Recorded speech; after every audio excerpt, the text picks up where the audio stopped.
po natin tawa ng aking microphone. Ngayon po akong tatanungin. Pagkakat nakakalungkot, wala po yung ating secretary, si Nanay Kaso, at ang ating treasurer, si Nanay Katie at Tita, dahil po, kalungkot po.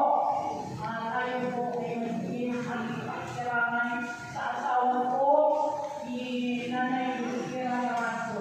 Siya po ay sinugod, kaya na lang sa ospital. Pero ngayon po, siya po ay tumal ako ni Lord. Kirami ko ako sa pamilya ng Kaso.